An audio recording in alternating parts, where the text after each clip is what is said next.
Good morning, everyone, and welcome back to our series of videos on the theme of revival during this season of Lent.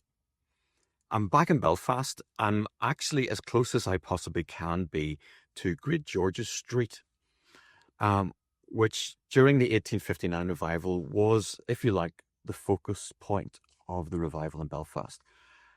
Great George's Street Presbyterian Church, led by the Reverend Thomas Toy at the time, was a focal point for the revival in Belfast. A year previous to that, Thomas Toy, having heard about what the Lord was doing both in the United States during the First Great Awakening and what was beginning to happen in people gathering to pray in Connor and Kyles and so on, decided to gather his congregation to do exactly the same thing. Here's what he said.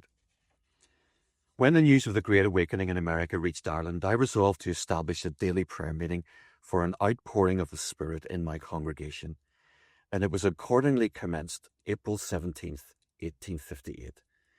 The people in general were indifferent, and the attendance was consequently small for several months, but there was still a determination on our part to persevere in the attempt.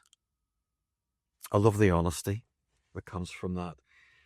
They were hungry, but it was small. John Tyson, who is an Australian pastor based in New York, uses the phrase, God comes where he's wanted. God comes where he's wanted. And Thomas Toy, by gathering his people together every day to pray, was saying to the Lord, we want you here. I think there's something significant about that. There's something significant about gathering together to pray, no matter how small that might be. There's something significant about that because it's saying to the Lord, we want you here. Acts chapter 1, verse 14.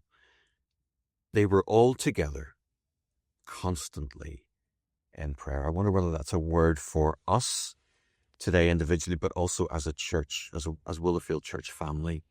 That calling upon us to keep on gathering to pray because it's significant. It's a statement. It says to the Lord, we want you here. Be blessed. See you tomorrow.